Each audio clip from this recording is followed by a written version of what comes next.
नमस्कार दोस्तों, स्वागत है आपका इस नए वीडियो में। हमारी जिंदगी में कई बार हम खुद को एक मुश्किल घड़ी में पाते हैं। कई बार हमें बड़े फैसले लेने पड़ते हैं, लेकिन हमें यह नहीं पता होता कि वो सही है या गलत। क्या उस फैसले का परिणाम हमारे जीवन में खुशियां लाएगा या मुसीबत। लेकिन कई बार हमारे पास सही निर्णय लेने की सुझाव नहीं होते और हम जल्दबाजी में फैसला कर लेते हैं, और उन फैसलों की वजह से हमारी जिंदगी सुखमय हो सकती है या फिर हमारी जिंदगी नरक से भी बढ़कर हो सकती है। इसलिए सही फैसला लेने की क्षमता हमारे जीवन में सफलता हासिल करने के लिए आवश्यक है। तो चलिए आज की इस बोध कहानी के माध्यम से जानते हैं कि जीवन में सही फैसले कैसे लिए जाएं, और यह भी कि सही निर्णय लेने के तरीका कौन सा है। तो बिना किसी देरी के कहानी शुरू करते हैं दोस्तों। कई साल पहले की बात है। एक छोटे से राज्य में एक बौद्ध भिक्षु निवास कर रहे थे, जिन्हें सभी जगहों पर उनके ज्ञान के बड़े चर्चे थे। वह बौद्ध भिक्षु बहुत ज्ञानी थे। उनके पास लोग बहुत दूर दूर से आते थे ताकि वे उनसे अपनी समस्याओं का समाधान प्राप्त कर सके।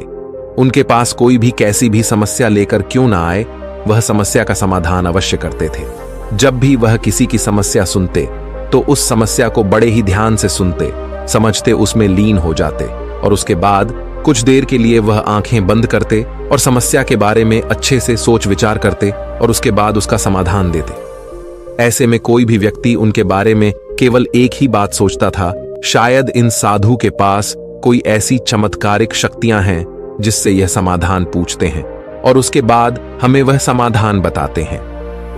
एक बार एक युवक ने उन महाराज से यह पूछ भी लिया, क्या आपके पास ऐसी कोई चमत्कारी शक्तियां हैं जिसके कारण आप हमारी समस्याओं का समाधान करते हैं, या आपके पास ऐसी कोई दिव्य दृष्टि है जिससे आप हमारी समस्याओं का समाधान खोज पाते हैं।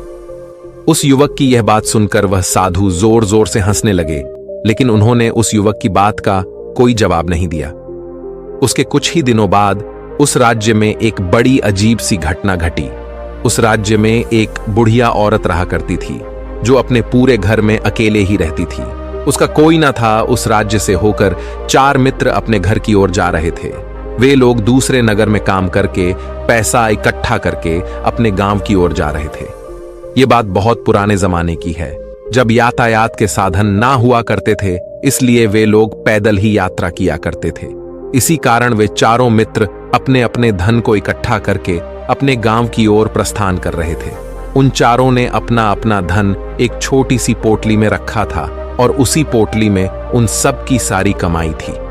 तभी उन चारों मित्रों में से एक मित्र कहता है, मित्रों, इस तरह से यदि हम अपना धन अलग अलग रखेंगे तो इससे हमारा धन चोरी हो सकता है। क्यों ना हम अपना सारा धन एक ही पोटली में रख दें, जिससे हम सब इस पर ध्यान भी दे सकेंगे और हमारा धन सुरक्षित भी हो जाएगा। और जब हम अपने गांव पहुंच जाएंगे तो हम वहां पर अपना अपना हिस्सा इसमें से ले लेंगे। उन तीनों मित्रों ने उस युवक की बात मान ली और वे सभी मिलकर अपना धन एक ही पोटली में रख देते हैं और वे सभी मिलकर अपने गांव की ओर आगे बढ़ते हैं। चलते चलते काफी समय बीत चुका था और अब रात्रि होने वाली थी। तभी आगे चलकर रास्ते में उन्हें एक घर दिखाई दिया जहां पर एक बूढ़ी औरत रहा करती थी। रात्रि का समय भी हो चुका था और उन चारों मित्रों को रात रुकने के लिए कोई ना कोई जगह की आवश्यकता भी थी।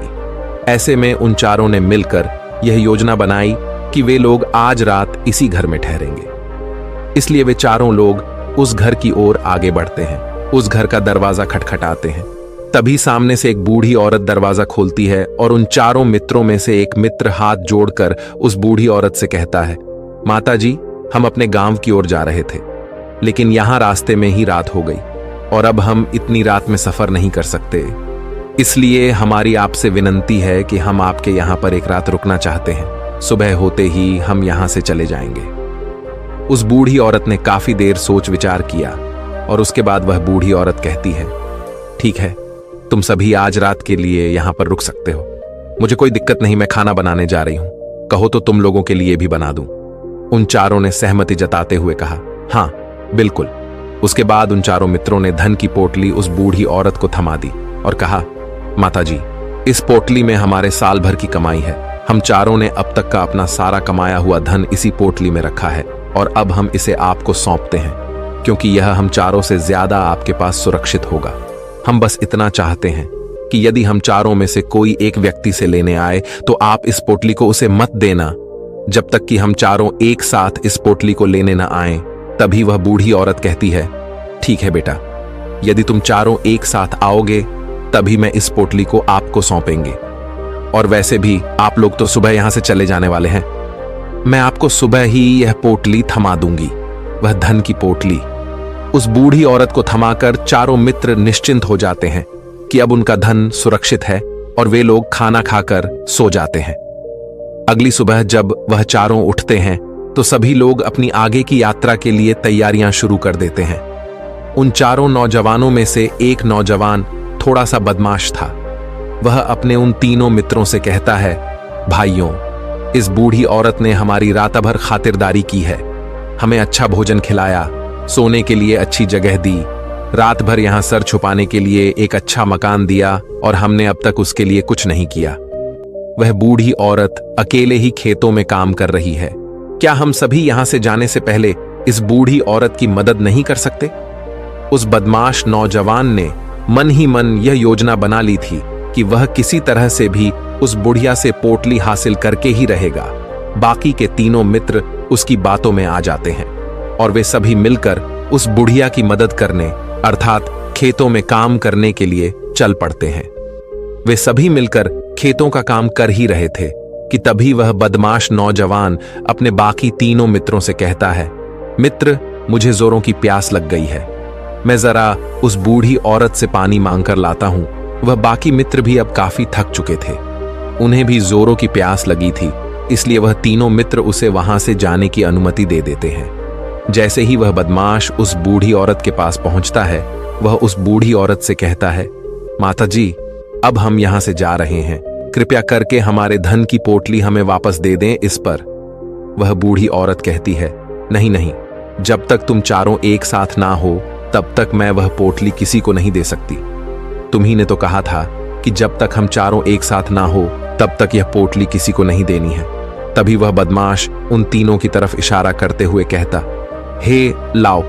उन तीनों ने सोचा कि हमारा मित्र हमारे लिए पानी लाना चाहता है, इसलिए वह हमसे आज्ञा मांग रहा है। तभी उन तीनों मित्रों ने इशारे में उस युवक से कहा, हाँ हाँ ठीक है, ले आओ।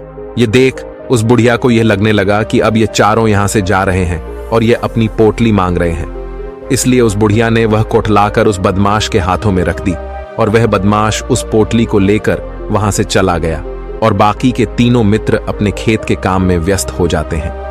कुछ देर के बाद जब वह तीनों खेत का काम करके वापस लौटते हैं और बुढ़िया से कहते हैं, माता जी, हमारा मित्र जो यहां पानी पीने आया था वह कहाँ गया? इस पर वह बुढ़िया कहती हैं, क्या वह पानी पीने आया था? पर वो तो कह रहा था कि हम चारों जा रहे हैं, कृपया करके हमारे धन की पोटली हमें थमा दें। तब तीनों बड़े आश्चर्य होकर उस बुढ़िया से कहते हैं, माता जी, हमने भला कब कहा वह पोटली मांगी थी? हमें तो प्यास लगी थी और हमने पानी के लिए इशारा किया था। तभी बूढ़ी औरत उन तीनों से कहती हैं, परंतु अब तो वह पोटली लेकर जा चुका है। तभी वह तीनों मित्र सर पकड़कर रोने लगते हैं और कहते हैं, माता जी, उसमें हमारा सारा कमाया हुआ धन था जो वह अकेले लेकर भाग चुका है। हमने तो आपको कहा था कि जब तक हम चारों एक साथ न आए तब तक आपको वह पोटली किसी को नहीं देनी है, फिर आपने ऐसा क्यों किया? इसमें आप ही की गलती है। हमने आपको उस पोटली की हिफाजत के लिए रखा था और आपने उसे एक ऐसे आदमी के हाथों में दे दिया जिसने हमारा सारा धन हमसे लूट लिया।